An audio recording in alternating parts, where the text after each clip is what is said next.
کہو میرے رب کی قسم یہ بالکل سچ ہے اور تم اتنا بل بوتا نہیں رکھتے کہ اسے ظہور میں آنے سے روک دو۔ صدق اللہ العظیم۔ بیش اعوذ باللہ من الشیطان الرجیم۔ رکو نمبر 11 آیت نمبر 54 سے سٹارٹ ہو رہا ہے۔ وَلَوْ أَنَّ لِكُلِّ نَفْسٍ ظَلَمَتْ مَا فِي الْأَرْضِ لَافْتَدَتْ بِهِ، اور اگر ہر جان کے پاس جس نے ظلم کیا ہے اتنا ہو کہ ساری زمین بھر جائے، تب بھی اس کو دے کر اپنی جان بچانے لگے، اور جب عذاب کو دیکھیں گے تو پشیمانی کو پوشیدہ رکھیں گے، اور ان کا فیصلہ انصاف کے ساتھ ہوگا اور ان پر ظلم نہ ہوگا۔ یاد رکھو کہ جتنی چیزیں آسمانوں میں اور زمین میں ہیں سب اللہ ہی کے ملک ہیں۔ یاد رکھو کہ اللہ کا وعدہ سچا ہے، لیکن بہت سے لوگ علم نہیں رکھتے۔ وہی جان ڈالتا ہے اور وہی جان نکالتا ہے، اور تم سب اسی کے پاس لائے جاؤ گے۔ اے لوگو، تمہارے پاس تمہارے رب کی طرف سے ایک ایسی چیز آئی ہے جو نصیحت ہے، اور دلوں میں جو روگ ہیں ان کے لیے شفا ہے، اور رہنمائی کرنے والی ہے، اور رحمت ہے ایمان والوں کے لیے۔ یہ قرآن پاک کے بارے میں کہا گیا ہے۔ آپ کہہ دیجئے کہ بس لوگوں کو اللہ کے انعام اور رحمت پر خوش ہونا چاہیے، وہ اس سے بدرجہ بہتر ہے جس کو وہ جمع کر رہے ہیں۔ آپ کہیے کہ یہ تو بتاؤ کہ اللہ نے تمہارے لیے جو کچھ رزق بھیجا تھا، پھر تم نے اس کا کچھ حصہ حرام اور کچھ حلال قرار دے دیا۔ آپ پوچھئے کہ کیا تم کو اللہ نے حکم دیا تھا یا اللہ پر افطرا ہی کرتے ہو؟ اور جو لوگ اللہ پر جھوٹ باندھتے ہیں ان کا قیامت کی نسبت کیا گمان ہے۔ واقعی لوگوں پر اللہ کا بڑا ہی فضل ہے، لیکن اکثر لوگ شکر نہیں کرتے۔ اور آپ کسی حال میں ہوں اور منجملہ ان احوال کے آپ کہیں سے قرآن پڑھتے ہوں اور جو کام بھی کرتے ہوں، ہم کو سب کی خبر رہتی ہے۔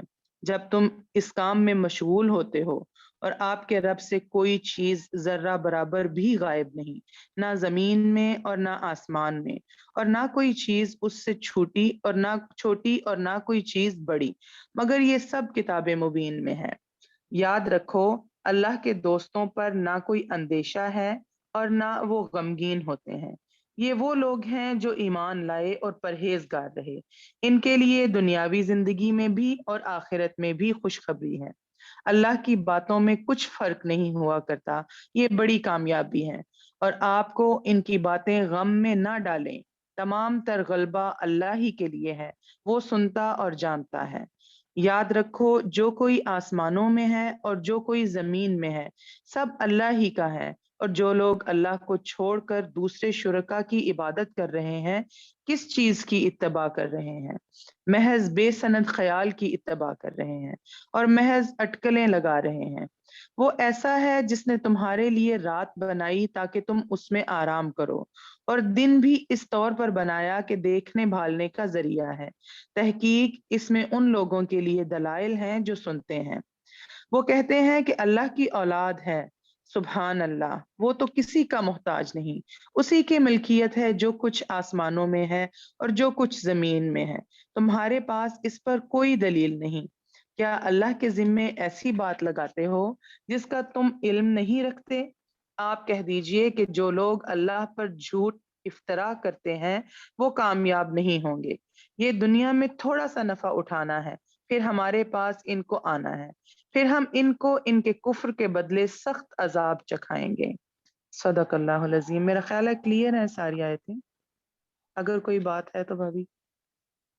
جی سب کلیئر ہے، لیکن یہ آیت 61 نہیں 60 آیت 60 میں یہ ہے کہ اللہ تو لوگوں پر مہربانی کی نظر رکھتا ہے، مگر اکثر انسان ایسے ہیں جو شکر نہیں کرتے۔ تو اس آیت کو اپنے اوپر لیں، یہ سوچیں کہ کب کب کس کس حال میں کس کس پریشانی میں اللہ تعالیٰ نے مجھ پر مہربانی کی نظر کی تھی، اور کیا میں شکر گزار ہوں یا نہیں ہوں۔ جو اس طرح کی آیت ہوتی ہے ان کو، ویسے تو ہر آیت ہمارے لیے ہے، ہر آیت کو اس طرح پڑھا کریں کہ یہ میرے لیے ہی ہے، لیکن خاص طور پہ اس طرح کی جو آیات ہیں تو اپنے اوپر ضرور لیا کریں۔ اور آگے یہ ہے کہ سنو جو اللہ کے دوست ہیں، جو ایمان لائے اور جنہوں نے تقویٰ کا رویہ اختیار کیا، ان کے لیے کسی خوف اور رنج کا موقع نہیں۔ اللہ کے دوست سے یہاں کیا مراد ہے؟ ایسے لوگ جو خالصتاً اللہ کے لیے ایک دوسرے سے محبت کرتے ہوں، کہ اللہ کی خاطر ایک دوسرے سے محبت کرتے ہوں، وہ اللہ کے دوست ہیں۔ جزاک بس اللہ اور خیر۔ کچھ ایسا اس میں نہیں تھا۔ Okay next. أعوذ بالله من الشيطان الرجيم واتل عليهم نبأ نوح إذ قال لقومه يا قوم إن كان كبر عليكم مقامي وتذكيري بآيات الله فعلى الله توكلت فأجمعوا أمركم وشركاءكم ثم لا يكن أمركم عليكم غمة ثم اقضوا إلي ولا تنظرون۔ ان کو نوح کا قصہ سناؤ، اس وقت کا قصہ جب اس نے اپنی قوم سے کہا تھا کہ اے برادران قوم، اگر میرا تمہارے درمیان رہنا اور اللہ کی آیات سنا سنا کر تمہیں غفلت سے بیدار کرنا تمہارے لیے ناقابل برداشت ہو گیا ہے تو میرا بھروسہ اللہ پر ہے۔ تم اپنے ٹھہرائے ہوئے شریکوں کو ساتھ لے کر ایک متفقہ فیصلہ کر لو، اور جو منصوبہ تمہارے پیش نظر ہو اس کو خوب سوچ سمجھ لو تاکہ اس کا کوئی پہلو تمہاری نگاہ سے پوشیدہ نہ رہے۔ پھر میرے خلاف اس کو عمل میں لے آؤ اور مجھے ہرگز مہلت نہ دو۔ مطلب انہیں چیلنج کیا گیا تھا کہ میں اپنے کام سے باز نہ آؤں گا، تم میرے خلاف جو کچھ کرنا چاہتے ہو کر گزرو، کیونکہ میرا تو مددگار اللہ ہے۔ تم نے میری نصیحت سے منہ موڑا تو میرا کیا نقصان کیا؟ میں تم سے کسی اجر کا طلبگار نہ تھا، میرا اجر تو اللہ کے ذمہ ہے، اور مجھے حکم دیا گیا ہے کہ خواہ کوئی مانے یا نہ مانے میں خود مسلم بن کر رہوں۔ انہوں نے اسے جھٹلایا اور نتیجہ یہ ہوا کہ ہم نے اسے اور ان لوگوں کو جو اس کے ساتھ کشتی میں تھے بچا لیا، اور انہی کو زمین میں جانشین بنایا، اور ان سب لوگوں کو غرق کر دیا جنہوں نے ہماری آیات کو جھٹلایا تھا۔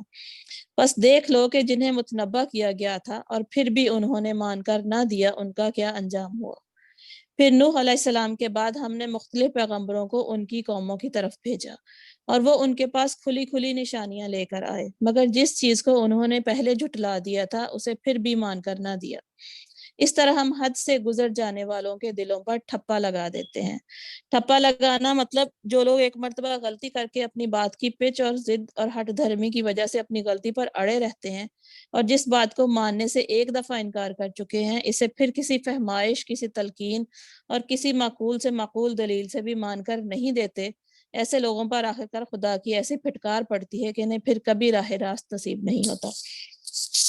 پھر ان کے بعد ہم نے موسیٰ اور ہارون کو اپنی نشانیوں کے ساتھ فرعون اور اس کے سرداروں کی طرف بھیجا، مگر انہوں نے اپنی بڑائی کا گھمنڈ کیا، کیونکہ اس وقت ان کے پاس دولت، حکومت، سب کچھ تھا، وہ بڑے غرور میں تھے اور وہ مجرم لوگ تھے۔ پس جب ہمارے پاس سے حق ان کے سامنے آیا تو انہوں نے کہہ دیا کہ یہ تو کھلا جادو ہے۔ موسیٰ علیہ السلام نے کہا، تم حق کو یہ کہتے ہو جبکہ وہ تمہارے سامنے آ گیا، کیا یہ جادو ہے؟ حالانکہ جادوگر فلاح نہیں پایا کرتے۔ انہوں نے جواب میں کہا، کیا تو اس لیے آیا ہے کہ ہمیں اس طریقے سے پھیر دے جس پر ہم نے اپنے باپ دادا کو پایا ہے، اور زمین میں بڑائی تم دونوں کی قائم ہو جائے؟ تمہاری بات تو ہم ماننے والے نہیں ہیں۔ اور فرعون نے اپنے آدمیوں سے کہا کہ ہر ماہر فن جادوگر کو میرے پاس حاضر کر دو۔ جب جادوگر آ گئے تو موسیٰ نے ان سے کہا، جو کچھ تمہیں پھینکنا ہے پھینکو۔ پھر جب انہوں نے اپنے انچر پھینک دیے تو موسیٰ نے کہا، یہ جو کچھ تم نے پھینکا ہے یہ جادو ہے، اللہ ابھی اسے باطل کیے دیتا ہے۔ مفسدوں کے کام کو اللہ سدھرنے نہیں دیتا، اور اللہ اپنے فرمانوں سے حق کو حق کر دکھاتا ہے، خواہ مجرموں کو وہ کتنا ہی ناگوار ہو۔ پھر دیکھو کہ موسیٰ کو اس کی قوم میں سے چند نوجوانوں کے سوا کسی نے نہ مانا، فرعون کے ڈر سے اور خود اپنی قوم کے سربراہ آوردہ لوگوں کے ڈر سے، جنہیں خوف تھا کہ فرعون ان کو عذاب میں مبتلا کرے گا۔ اور واقعی یہ ہے کہ فرعون زمین میں غلبہ رکھتا تھا، اور وہ ان لوگوں میں سے تھا جو کسی حد پر رکتے نہیں، مطلب اگر جب ظلم کرنے پہ آتے تھے اس ساری حدیں جو ہے وہ کراس کر جاتے تھے۔ موسیٰ علیہ السلام نے اپنی قوم سے کہا کہ لوگو، اگر تم واقعی اللہ پر ایمان رکھتے ہو تو اس پر بھروسہ کرو اگر مسلمان ہو۔ انہوں نے جواب دیا، ہم نے اللہ ہی پر بھروسہ کیا۔ اے ہمارے رب، ہمیں ظالم لوگوں کے لیے فتنہ نہ بنا، اور اپنی رحمت سے ہم کو کافروں سے نجات دے دے۔ یہ بڑی معنی خیز دعا ہے جو موسیٰ علیہ السلام کے ان ساتھیوں نے مانگی کہ خدایا ہم پر ایسا فضل فرما کہ ہم ظالموں کے لیے فتنہ بن کر نہ رہ جائیں۔ مطلب کہ ہم کو غلطیوں سے، خامیوں سے، کمزوریوں سے بچا اور ہماری سعی کو دنیا میں بارآور کر دے، تاکہ ہمارا وجود تیری خلق کے لیے سبب خیر بنے، نہ کہ ظالموں کے لیے وسیلہ شر۔ نیکسٹ، اور ہم نے موسیٰ اور اس کے بھائی کو اشارہ کیا کہ مصر میں چند مکان اپنی قوم کے لیے مہیا کرو اور اپنے ان مکانوں کو قبلہ ٹھہرا لو اور نماز قائم کرو اور اہل ایمان کو بشارت دے دو۔ مطلب ایک مکان بناؤ، شاید اس وقت انہیں وہاں نماز پڑھنے کی اجازت نہیں تھی، یا ہر کوئی اپنی اپنی انڈیویجول نماز پڑھ رہا تھا، اس لیے انہیں نماز قائم کرنے کا حکم دے دیا۔ اور اہل ایمان کو بشارت دے دو، مطلب جو لوگ اللہ کے اس پہ عمل کریں گے انہیں جو ہے وہ جنت کی خوشخبری دے دو۔ موسیٰ علیہ السلام نے دعا کی، اے ہمارے رب، تو نے فرعون اور اس کے سرداروں کو دنیا کی زندگی میں زینت اور اموال سے نواز رکھا ہے۔ اے رب، کیا یہ اس لیے ہے کہ وہ لوگوں کو تیری راہ سے بھٹکائیں؟ اے رب، ان کے مال غارت کر دے اور ان کے دلوں پر ایسی مہر کر دے کہ ایمان نہ لائیں جب تک دردناک عذاب نہ دیکھ لیں۔ اللہ تعالیٰ نے جواب میں فرمایا، تم دونوں کی دعا قبول کی گئی، ثابت قدم رہو اور ان لوگوں کے طریقے کی ہرگز پیروی نہ کرو جو علم نہیں رکھتے۔ اور ہم بنی اسرائیل کو سمندر سے گزار لے گئے، پھر فرعون اور اس کے لشکر ظلم اور زیادتی کی غرض سے ان کے پیچھے چلے، حتیٰ کہ جب فرعون ڈوبنے لگا تو بول اٹھا، میں نے مان لیا کہ خداوند حقیقی اس کے سوا کوئی نہیں ہے جس پر بنی اسرائیل ایمان لائے، اور میں بھی سر اطاعت جھکا دینے والوں میں سے ہوں۔ جواب دیا گیا، اب ایمان لاتا ہے، حالانکہ اس سے پہلے تک تو نافرمانی کرتا رہا اور فساد برپا کرنے والوں میں سے تھا۔ اب تو ہم صرف تیری لاش ہی کو بچائیں گے تاکہ تو بعد کی نسلوں کے لیے نشان عبرت بنے، اگرچہ بہت سے انسان ایسے ہیں جو ہماری نشانیوں سے غفلت برتتے ہیں۔ اس کا یہ ہے کہ اگر یہ ڈوبنے والا وہی فرعون ہے جس کو زمانہ حال کی تحقیق نے فرعون موسیٰ قرار دیا، تو اس کی لاش آج تک قاہرہ کے عجائب خانے میں موجود ہے۔ 1907 میں سر گرامنٹن ایلیٹ سمتھ نے اس کی ممی پر سے جب پٹیاں کھولیں تو اس کی لاش پر نمک کی ایک تہ جمی ہوئی پائی گئی تھی، جو کھاری پانی میں اس کی غرقابی کی ایک کھلی علامت تھی۔ استغفر اللہ، صدق اللہ العظیم۔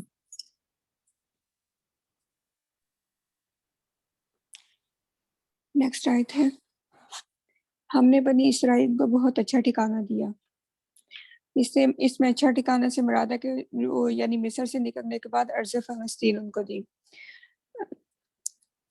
اور انہیں پاکیزہ چیزیں کھانے کو دی۔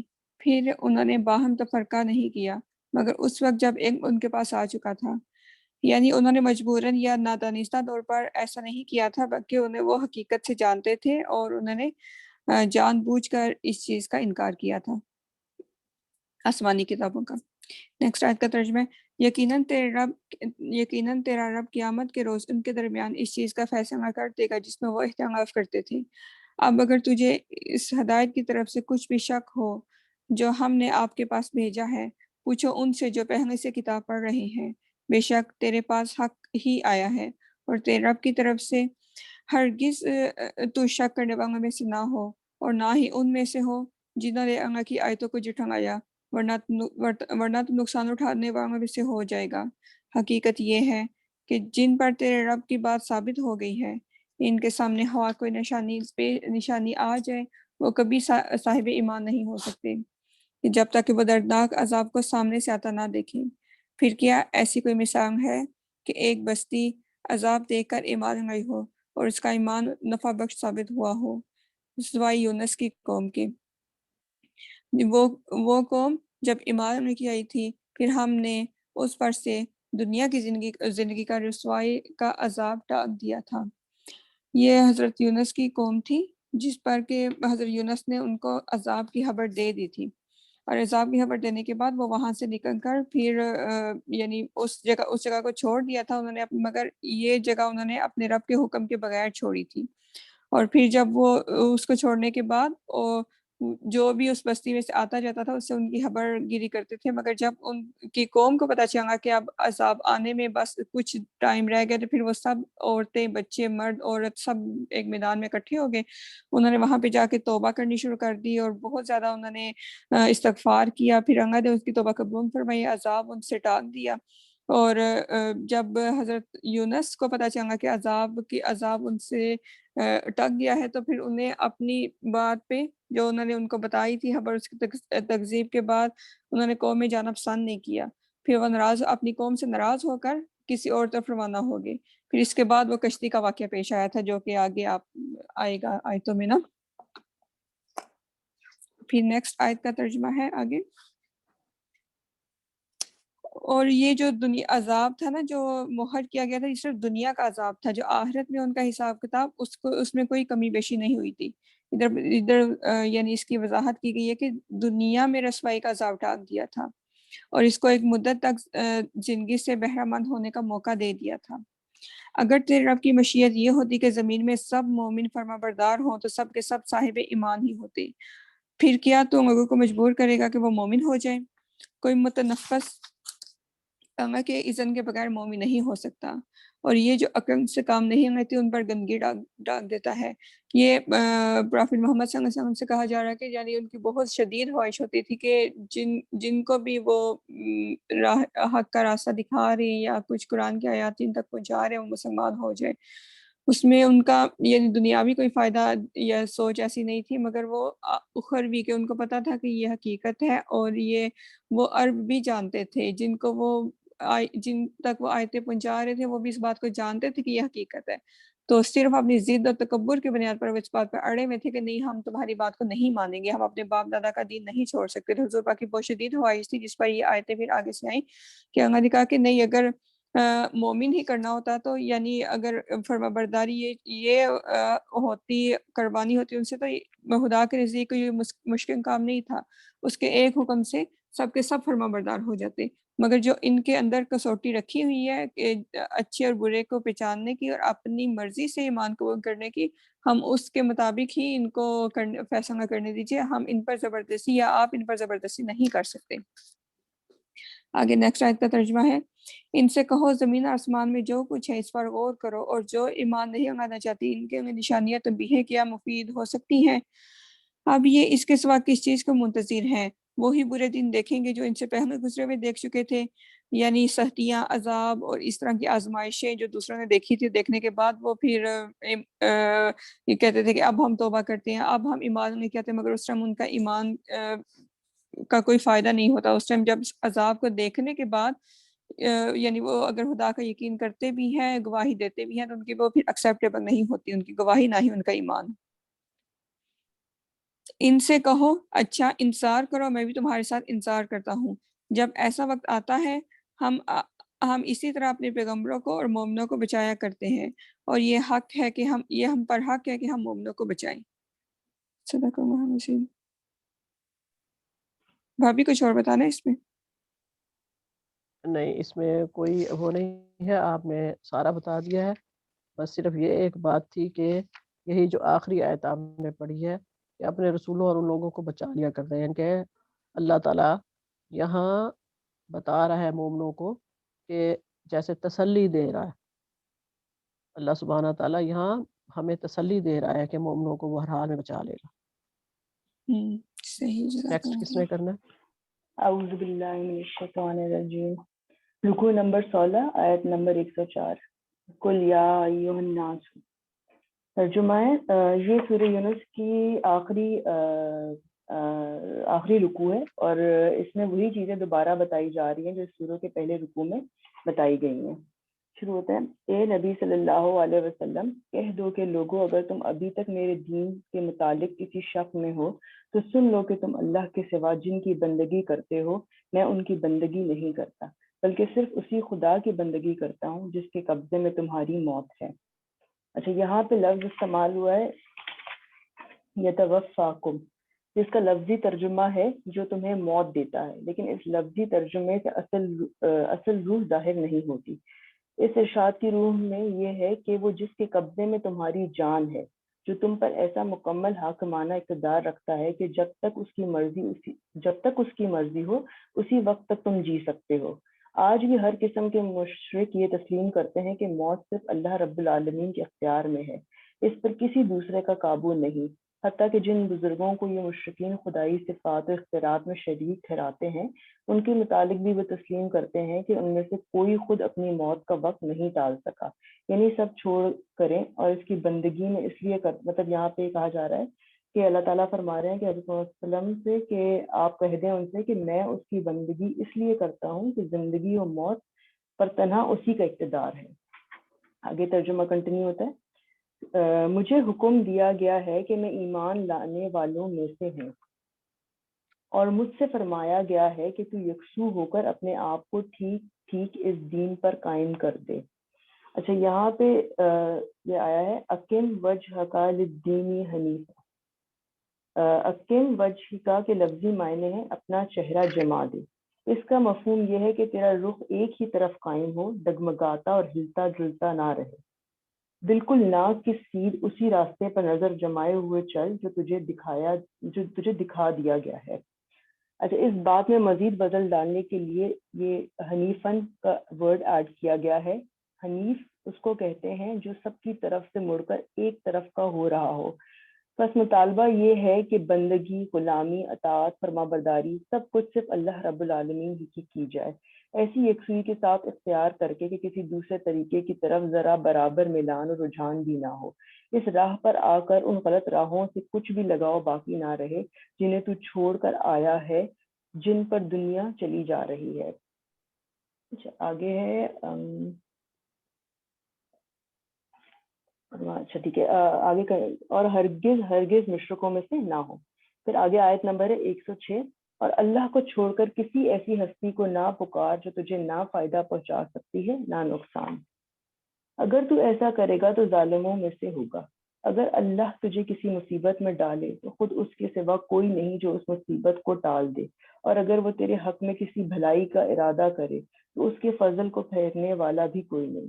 وہ اپنے بندوں میں سے جس کو چاہتا ہے اپنے فضل سے نوازتا ہے، اور وہ درگزر کرنے والا اور رحم کرنے والا ہے۔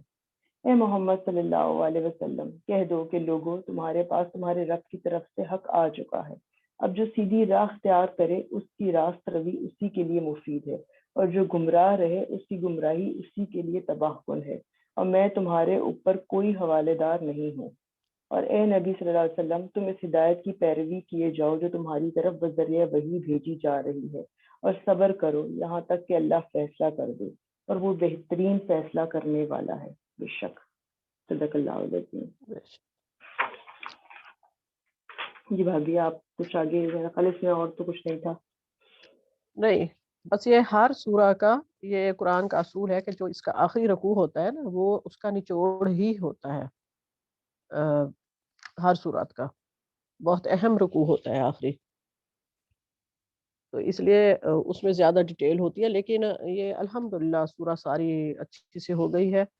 بس یہ ہے کہ نام اس کا سورہ یونس ہے، لیکن آیا ذکر صرف ایک دفعہ ہی ہے، اور یہ سورہ انفعال اور سورہ توبہ کے بعد تھوڑی ڈیفرنٹ بھی تھی۔ اب انشاءاللہ نیکسٹ سورہ ہود سے شروع کریں گے، اور 12واں سپارہ بھی ہوگا۔ اوکے، آج تو 6 بجے سے بھی پہلے ختم ہو گیا۔ سبحانک اللہم و بحمدک، نشہد ان لا الہ الا انت، نستغفرک و نتوب الیک، وما علینا الا البلاغ۔ یا اللہ، یا رحمان، یا رحیم، ہم سے کوئی غلطی، کوئی بھول، کوئی کوتاہی ہو گئی ہے میرے مولا، تو ہم سب کو معاف فرما دے۔ ربنا ارنا الحق حقا وارزقنا اتباعہ، وارنا الباطل باطلا وارزقنا اجتنابہ، آمین یا رب العالمین۔